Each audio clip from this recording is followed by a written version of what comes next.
Mbak mau bilang Assalamualaikum warahmatullahi wabarakatuh. Mana tenaganya? Nggak ada tenaganya. Assalamualaikum warahmatullahi wabarakatuh. Waalaikumsalam warahmatullahi wabarakatuh. Harusnya kan Mbak yang bilang Assalamualaikum. Jadi kebalik, tapi nggak apa-apa, nggak apa-apa. Nah sekarang kita mau belajar wudhu. Semuanya sudah pernah belajar wudhu? Sudah? Kapan? Sudah lama. Sudah lama. Ya. Kakak Iman nanti jadi contoh yang baik untuk berwudhu. Ya? Ya. Kalau gitu, nanti lihat Kakak Iman berwudhu ya. Ya. Yuk, bubar dulu. Kita lihat nanti Kakak Iman berwudhu.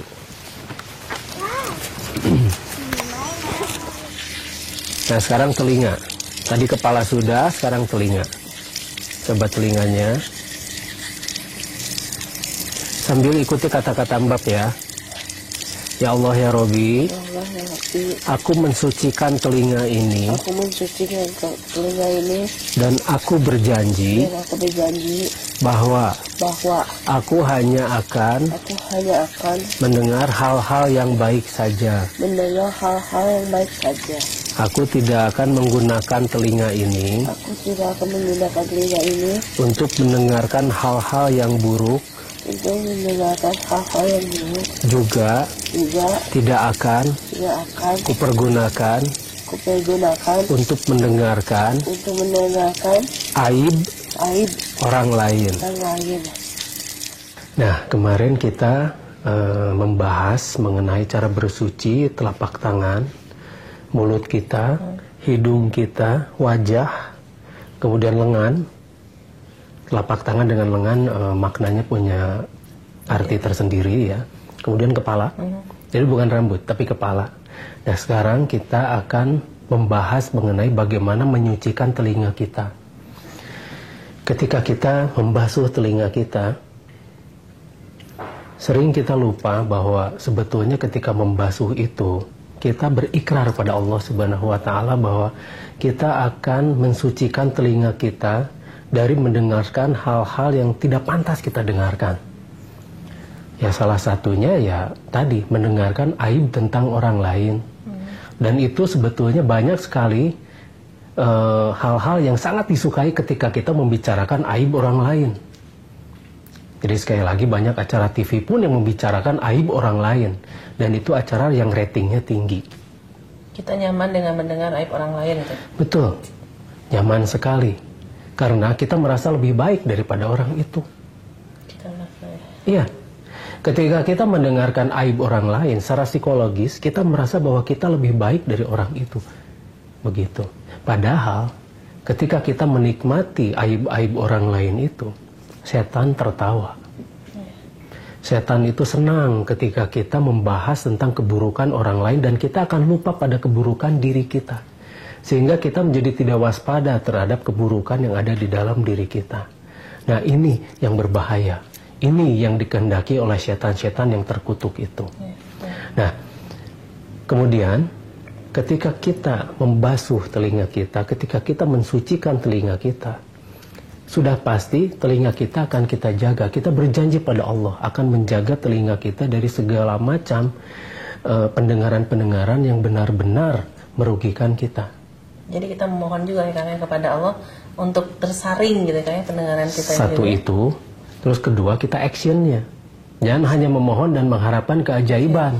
Betul. Nah biasanya di kita itu hanya memohon dan lalu diam. Kemudian hanya mengharapkan keajaiban dari Allah. Mudah-mudahan Allah begini. Mudah-mudahan Allah begitu. Tapi kita diam. Tanpa action. Iya. Diam tanpa benar-benar melakukan hal-hal yang benar-benar harus merubah nasib kita. Padahal Allah tidak akan merubah nasib suatu kaum apabila dia tidak berusaha. Kita hanya mengharapkan keajaiban. Ini yang berbahaya. Karena umat Islam akan menjadi apatis. Seperti sekarang. Kita menjadi umat yang lemah. Kita menjadi umat yang gampang dikendalikan oleh umat-umat lain. Kita menjadi umat yang tidak berpikir. akhirnya kita menjadi umat yang mistis, tidak menjadi umat yang logis. Padahal Al-Quran itu untuk mereka yang berpikir, bukan untuk mereka yang mistis. Sekarang begini, kita sering beranggapan dengan hanya melakukan ritual kita akan masuk surga. Belum tentu. Ya contohnya ketika tadi kita membasuh telinga.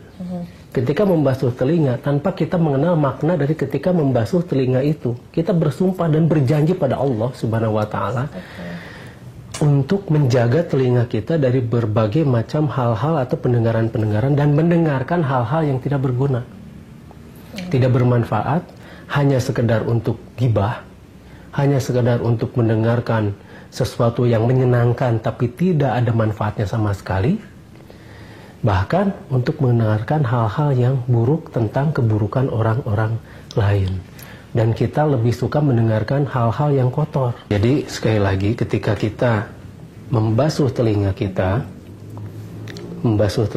kita jangan lupa bahwa kita itu sedang berikrar pada Allah Subhanahu wa Ta'ala untuk mensucikan. Jadi bukan hanya sekedar membersihkan saja, tapi mensucikan sampai benar-benar kita menjaga pendengaran kita dari hal-hal yang tidak diridhoi oleh Allah Subhanahu wa Ta'ala. Jadi yang jelas, wudu tidak terlihat mudah seperti yang terlihat. Untuk sementara kita pembahasan mengenai telinga, nanti kita akan lanjutkan ke kaki. Jadi sekarang telinga kita sudahi dulu dengan suasana yang berbeda, tidak seperti kemarin. Nah insya Allah besok kita akan lanjutkan ke membahas kaki.